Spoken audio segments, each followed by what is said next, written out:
ரதியக்கா அடுப்படியில் அக்கா வெரி சிம்பிளாக யோசித்த ஒரு ஐடியா தான் இது. என்ன பாருங்கள், கடலை மாவு 1 kg வாங்கி வச்சுருந்தேன். கொஞ்சம் நாளாகிடுச்சுப்பா. அந்த பனி இந்த மழையில் நான் டப்பர் வேரில் போட்டு தான் மூடி வச்சுருந்தேன். ஆனால் கொஞ்சம் க்ளோஸ்டு, ரொம்ப நல்லா க்ளோஸ் ஆகலை. அதனால் பாருங்கள் கொஞ்சம் வண்டு வந்துருச்சு. அதனால் அக்கா என்ன பண்ணி வச்சுருக்குற பாருங்கள்.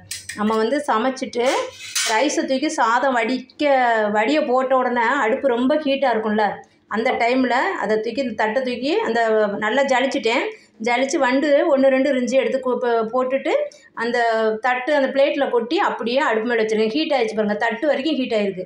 இன்னும் அடுத்து நம்ம இப்போ லைட்டாக ஹீட் ஆகிடுச்சு எல்லாமே. இது மறுபடியும் வண்டு வராது நம்ம அப்படியே போட்டு மூடி வச்சிட்டோம்னா. இப்போ அடுத்து இந்த அக்கா தாளிக்கிறதுக்கு வச்சுருக்கிறேன். அது தாளித்து சாம்பாரெல்லாம் முடிஞ்சோடனே இந்த அடுப்பில் தூக்கி வச்சுருவேன். அடுப்பை இறக்கிட்டு அடுப்பு ஹீட்டாக இருக்குமா, அப்போ இதில் தூக்கி வச்சிடலாம். இன்றைக்கி அக்கா வீட்டில் சவுச்சவு சாம்பார். இந்த சாம்பாருக்கு தாளித்து ஊற்றுறதுக்கு தான் இங்கே பாருங்கள் சவுச்சவு சாம்பார். ஊருக்கு போயிருந்தேன் ஒரு 5 days. எங்கள் குலதெய்வத்துக்கு திருவிழா போயிட்டேன் நான். அதனால் இன்றைக்கி தான் அக்கா வந்து சமைச்சிட்ருக்கிறேன்.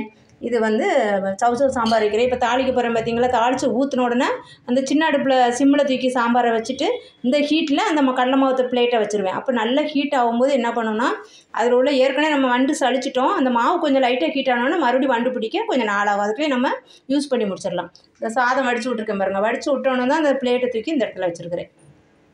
அப்புறம் இன்னும் ஒரே ஒரு சிம்பிளான ஐடியா தான் இதுவும். அக்கா வந்து நம்ம தொட்டியில் உள்ள செடிக்கு உரத்துக்கு என்ன பண்ணுவேன்னா, தனியாக செம்மண் வாங்கிடுவேன்.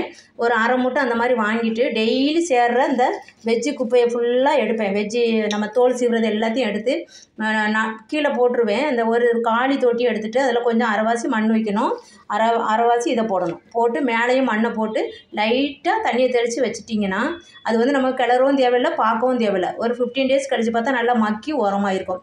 அதை வந்து நம்ம எல்லா செடிக்கும் கொஞ்சம் போட்டு விட்டிங்கன்னா ரொம்ப நம்ம உரமே வேறு எந்த இதுவும் தேவையில்லை, இதுவே போட்டால் போதும். இதுதான் அக்காவுடைய சிம்பிளாக யோசித்த ஐடியா. உங்களுக்கு பிடிச்சிருக்கான்னு பாருங்கள். இன்றைக்கி கொத்தவரக்காய் பொரியல், சீனியரக்காய், சவுச்சவு சாம்பார், வாழைக்காய் வந்து அக்கா வறுக்கிறதுக்கு பிரட்டி வச்சுருக்கிறேன். ரொம்ப சிம்பிள், கம்மியாக வீட்டில் என்ன இருந்துச்சோ அதை வச்சு தான் பிரட்டி வச்சுருக்கிறேன். இது வந்து ஒரு வாழைக்காயில் ஆஃப் தான், ஒரு குழந்தைக்கு தான். இன்றைக்கி எல்லாம் ஸ்கூல் போயிருக்காங்க. அதனால் இன்றைக்கி ஈவினிங் 6க்கு தான் இன்றைக்கி வந்து ஸ்கூலில் வந்து குழந்தைங்களுக்கு நம்மளுக்கு ப்ராக்டிக்ஸ் பண்ண ஏதோ ப்ராஜெக்ட் பண்ண வந்து எக்ஸ்ப்ளனேஷன் கொடுக்குறதுக்கு ஃபுல் டே ஸ்கூல் வச்சுருக்காங்க. அதனால் ஈவினிங் வராதனால நான் இது மட்டும் கொஞ்சம் சிம்பிளாக தான் இன்றைக்கி சமையலை பண்ணுறேன். தேங்க்யூ.